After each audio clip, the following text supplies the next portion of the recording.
ተመልካቾቻችን ከጠዋት ገበያ መረጃዎች ጋር አብራችሁን ቆዩ። ሁለተኛው የኢትዮ ግሪን ሞቢሊቲ ሳምንት 2025 በአዲስ ዓለም አቀፍ ኮንቬንሽን ማዕከል በመካሄድ ላይ ይገኛል።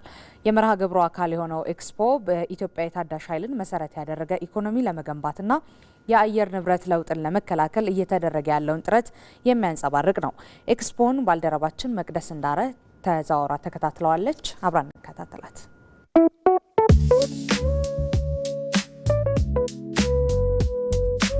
እንዴት ናችሁ ተመልካቾች? እንግዲህ በሀገራችን ከ1.5 ሚሊዮን በላይ መኪኖች እንዳሉ ይገመታሉ።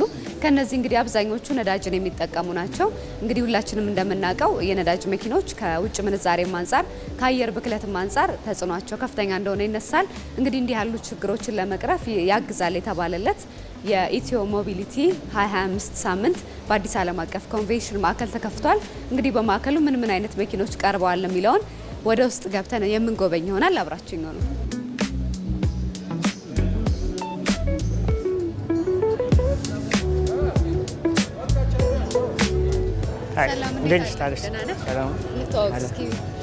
ስሜ መሰለ እባላለሁ። ኦኬ ካምፓኒያችን በእኛ አማኖ ካር ኢምፖርተር ነው። የኤሌክትሪክ ተሽከርካሪዎችንም ያመጣል። ላይክ እንደ ታንጌል፣ ሶንግ ፕላስ፣ ሲላዮን 06፣ ሲላዮን 05፣ ሲላዮን 07 የሚባሉትን ተጨማሪ ኤሌክትሪኮችንም ያመጣል። መልካም። ምንድነው እናንተ መኪኖች ለየት የሚያደርጓቸው? እናንተ የምታስመጧቸው ከገበያው የሚለዩት በምንድን ነው? ፕራይሳቸውም ቆንጆ ነው። ፕላስ ኳሊቲ ላይም ዲፔንድ እናደርጋለን። ብዙ ጊዜ መኪና ኤክስተርናል ኢንቴሪየር ዲዛይኑ በደንብ ቆንጆ ሆኖ ኳሊቲ ግን አንደር ዘ ኩዌስችን ማርክ ነው፣ ጥያቄ ውስጥ ነው ኳሊቲ። ሶ ከዚህም አንጻር የምናስመጣው ኳሊቲ የሆኑ መኪኖችን ኦርደር አድርገን ወደ ውስጥ እናስገባለን። ሰላም፣ እንዴት አለ? የእናንተ ድርጅት ማን ይባላል? የኛ ድርጅት በላይነህ ክንዴ ግሩፕ ይባላል። ከበላይነህ ክንዴ ግሩፕ ውስጥ ደግሞ በላይነህ ክንዴ ሜታል ኢንጂነሪንግ እነዚህ የምታያቸውን ሚኒባስ እና የሌክጀር የሆኑ የቤት መኪናዎችን አሁን አዲስ መልክ ይዞ መጥቷል። አሁን ደግሞ ያመጣ ነው እስከ 450 ኪሎ ሜትር ድረስ መጓዝ የሚችል አዲሱ ሚኒባሳችን ነው። እንዲሁም ለተለያየ ለቫንም ለአምቡላንስ ለሰርቪስ የሚያገለግሉ ደግሞ አዲስ ሞዴል የሆነ ፉል ኤሌክትሪክ ነው እኛ የምንላቸው። እነዚህም በተመሳሳይ እስከ 450 ኪሎ ሜትር ድረስ የመጓዝ አቅም አላቸው። እነዚህ አዲስ አሁን እንዳልኩሽ ለ2026 እዚህ የምታያቸው ምርቶች በሙሉ ይሄኛው ተሻሽሎ እነዚህ ሁለቱ ደግሞ አዲስ ምርቶቻችን ናቸው። አሁን ለገበያ ይዘናቸው የቀረብ ናቸው ማለት ነው። ገና ሰዎች አልገቡም፣ የመጀመሪያዎቹ ናቸው።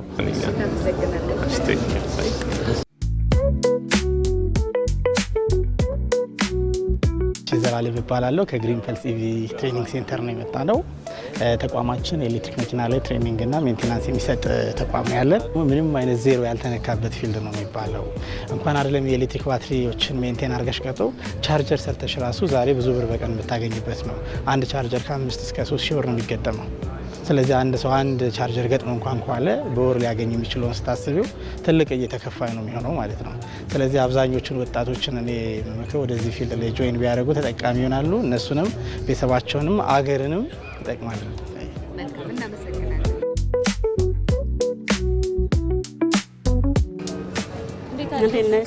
ሰላም ነሽ? ከኢኳቶሪያል ቢዝነስ ግሩፕ ስርጉት እባላለሁ። ያመጣነው ፕሮዳክት ቤስቱን E05 ይባላል። ቀጥሎ የሚገባ ደግሞ አሁን ከ15 ቀን በኋላ E311 የሚባል ሞዴልም ያስገባል። ይሄኛው ሁለት አይነት ቻርጅ አለው፣ በውጪ ማለት ነው፣ በቤት ውስጥና በፋስት ቻርጅ መንገድ ላይ በሚደረገው ማለት ነው። ከዛ ውጪ ደግሞ ውስጥ ያለውን ማየት እንችላለን። ስለዚህ ልግባና ታሳያለሽ። ውስጡ በጣም የሚያምረው እንደምታዩ እንግዲህ ውስጡ በጣም ሰፊና ምቹ ነው። እቺን ቁልፋችን እዚህ ጋር እናደርግና ስታርት በተን እንነካለን። ይሄው እንደምታዩ ነው እንግዲህ ፊት ለፊት ላይ ቻርጅ አሁን ለምሳሌ 61 ነው የሚያስኬደው 170 ኪሎ ሜትር ነው። ኢኮ የሚባል ሁለት አይነት ነው። ያው ስፖርት እና ኢኮ ነው። በኢኮ ነው የምትነጁ ማለት ነው። ይቆጥብልሻል ነዳጅሽን የምታወጪው ወጪ ማለት ነው። ስለዚህ ያለው ይሄ ኤሌክትሪክ መኪና ነው። ፉል ኤሌክትሪካል መኪና ነው። ኤሌክትሪክ ቻርጅን ነው የሚቆጥብልን። እሺ እንግዲህ ተመልካቾች እንዳያችሁት ኢትዮጵያ ከያዘችው ከአየር ንብረት ለውጥም እንዲሁም ከውጭ ምንዛሬ ከማዳንም አንፃር ትልቅ ፋይዳ ያላቸውን የኤሌክትሪክ ተሽከርካሪዎችን ተዟዙረን ተመልክተን ነበር። ጉብኝቴ እዚህ ጋር አብቅቷል።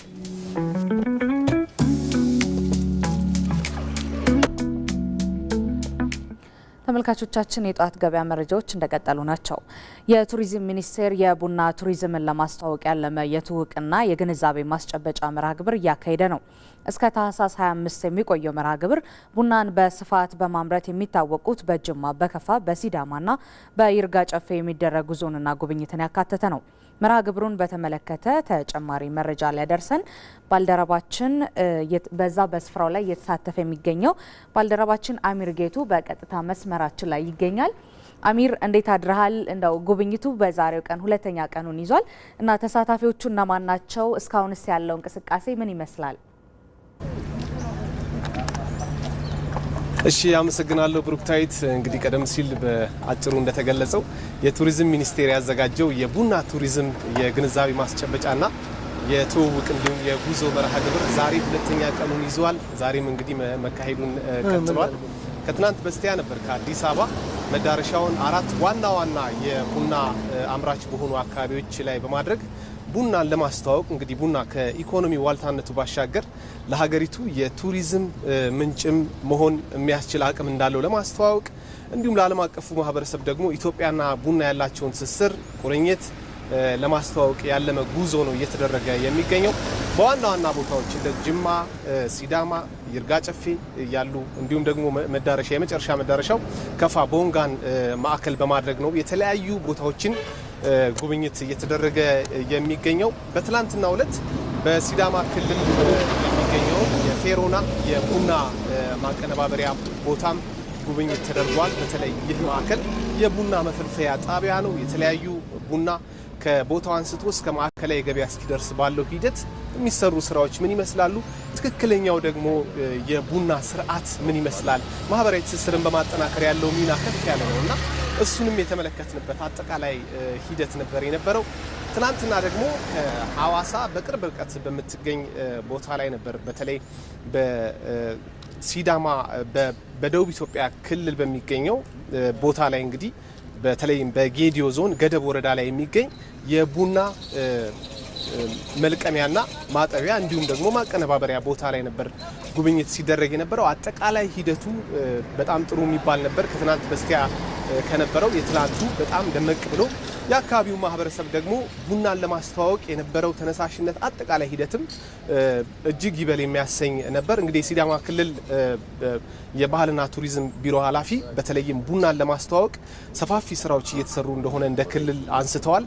ያ አካባቢ በተለይ ጌዲዮ ዞን አካባቢ ለማዕከላዊ ቡና በክልሉ ከፍተኛ የቡና አቅራቢ ስፍራ መሆኑን በአመት እስከ 38 ሚሊዮን ኪሎ ግራም ከዛ ቦታ ወደ ማዕከላዊ ገበያው ቡና እንደሚቀርብ አንስተዋል። እንግዲህ ቡና እንደሚታወቀው የኢትዮጵያ አረንጓዴ ወርቅ ነው የሚባለው ትልቅ አቅም ነው ያለው እና ያንን በማስተዋወቅ ክልሉ ዞኑም ወረዳውም ትልልቅ ስራ እየተሰራ ስለመሆኑም የተነሳበት ነው። በዚህም ረገድ ደግሞ የተጠናከረ ስራ መስራት እንደሚያስፈልግ ተነስቷል። ዛሬ ደግሞ መነሻችንን ከሐዋሳ አድርገን ሻሸመኔን አልፈን ከዛ በኋላ ደግሞ ወደ ጅማ ነው ጉዞ እያደረግን ያለ ነው። በእነዚህ ጉዞዎች መካከል ያለው የተለያዩ የቡና መዳረሻዎች ጉብኝት ይደረጋል። ኢትዮጵያና ቡና ሰፊ ትስስር ነው ያላቸው ይታወቃል። ኢትዮጵያውያን በቡና ነው የምንታወቀው። ኢትዮጵያ የቡና መገኛ ነች። እነዚህን ስፍራዎች ማስተዋወቅ ያስፈልጋል እና ቱሪዝም ሚኒስቴር በዚህ ዙሪያ ሰፋፊ ስራዎችን እየሰራ ነው። ይህ ጉብኝት ደግሞ የዚህ አካል ሆኖ ይቀጥላል። ቀጣይ ጉዟችን መዳረሻችን ጅማ ነው። በጅማ ደግሞ ያለውን አጠቃላይ ሁኔታ ሰዓቱ ሲደርስ ወደ እናንተ እናደርሳለን። ብሩክታይት ለሰዓቱ ያለኝ መረጃ ይሄን ይመስላል። አመሰግናለሁ። አሚር ለመረጃዎቹ እናመሰግናለን። መልካም ቀን ይሁንልን። ተመልካቾች አሁን ደግሞ ወደ ጠዋት ገበያ መረጃዎች ነው የምናልፈው። በአሶሳ ከተማ በተለያዩ የገበያ ማዕከላት ሽንኩርት፣ ዘይትና ዱቄትን ጨምሮ መሰረታዊ የሆኑ የፍጆታ ሸቀጦች በበቂ ሁኔታ መቅረባቸውን ሸማቾችና አቅራቢዎች ይገልጻሉ። በከተማው የአቅርቦት ችግር ባይኖርም መጠነኛ የዋጋ ጭማሪ መታየቱን ሸማቾቹ ተናግረዋል። ተመልካቾቻችን በዚህ ጉዳይ ላይ ተጨማሪ ማብራሪያ ሊያደርሰን ደግሞ ባልደረባችን ነስረዲን ሐሚድ በቀጥታ መስመራችን ከአሶሳ ስቱዲዮ ይገኛል። ነስረዲን እንዴት አድርሃል? እንደው በከተማው ያለው ወቅታዊ የግብይትና የሸቀጦች አቅርቦትን በተመለከተ ተጨማሪ ሀሳብ ብሰጠን፣ ከዛ ባሻገር የአቅራቢዎችና የሸማቾች አስተያየትስ ምን ይመስላል የሚለውን አካተህ እስቲ መረጃውን ብታደርሰን። አመሰግናለሁ። ያው ቀደም ብለሽ እንዳነሳሽው እንግዲህ በቤንሻንጉል ጉሙዝ ክልል አሶሳ ከተማ እንግዲህ ዕለተ ሮብ የገበያ ቀን መሆኑ ይታወቃል። እንግዲህ እኛም እንግዲህ በጠዋት ገበያ ቅኝታችን የአሶሳ ገበያን በዛሬው ዕለት ምን እንደሚመስል ቅኝት ለማድረግ ሞክረን ነበረ። ከጠዋት ጀምሮ እንግዲህ ገበያው ሸማቾችም ነጋዴዎችም በገበያው ተገኝተው የተለያዩ ግብይቶችን እየፈጸሙ እንደሚገኙ ተመልክተናል። አሶሳ ገበያ እንግዲህ መሰረታዊ የፍጆታ እቃዎች በበቂ ሁኔታ እየቀረበ እንደሚገኙ ተመልክተናል።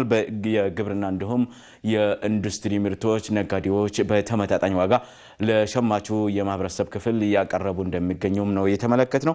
እንግዲህ ሽንኩርት፣ ዱቄት፣ ዘይትና የተለያዩ ምርቶች ገበያን በሚያረጋጉ መልኩ ነው ነጋዴዎች እያቀረቡ የሚገኙ። ሸማቹም እንደየፍላጎታቸው እየገዙ እንደሚገኙ ነው የተመለከትነው። በአሶሳ ገበያ እንግዲህ ያለው የፍጆታ እቃዎች ዋጋ ዝርዝር ስንመለከት እንግዲህ ሽንኩርት በኪሎ ከ70 እስከ 80 ብር እየተሸጠ እንደሚገኝ ነው የተመለከትነው።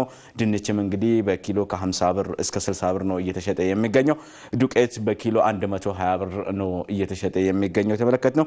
ነጭ ሽንኩርት እንግዲህ በኪሎ ስንመለከት እስከ 300 ብር ነው እየተሸጠ የሚገኘው በአሶሳ ገበያ። ዘይት እንግዲህ 5 ሊትሩ እስከ 2000 ብር ነው እየተሸጠ የሚገኘው። ስኳር በኪሎ 200 ብር እየተሸጠ እንደሚገኝ ነው የተመለከትነው። ቲማቲም በኪሎ እስከ 100 ብር ነው እየተሸጠ የሚገኘው። ቃሪያም ስንመለከት በኪሎ 150 ብር እየተሸጠ እንደሚገኝ ተመልክተናል። ካሮትም በተመሳሳይ 150 ብር በኪሎ እየተሸጠ እንደሚገኝ ነው በአሶሳ ገበያ የተመለከትነው።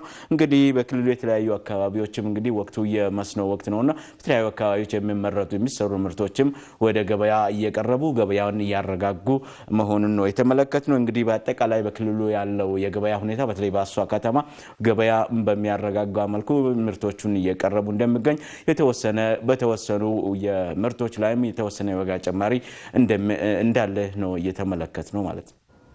ነስረዲን ለመረጃዎቹ እናመሰግናለን። መልካም ቀን ይሁንልን። ተመልካቾች አሁን ወደ ግብይት መረጃዎች ነው የምናልፈው። በአዲስ አበባና በሌሎች ከተሞች ያሉት የመሰረታዊ ሸቀጦች ዋጋ፣ የውጭ ሀገር ገንዘብ ተመን እንዲሁም ደግሞ የተለያዩ የግብርና ምርቶች ወቅታዊ የግብይት መረጃዎችን አብረን እንከታተል።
ተመልካቾቻችን የአዲስ ቀን የጠዋት ገበያ መረጃዎች አብቅተዋል። አብራችሁን ስለነበራችሁ እናመሰግናለን። ከቀሪ የአዲስ ቀን ዝግጅቶች ጋር መልካም ቆይታ ይሁንላችሁ።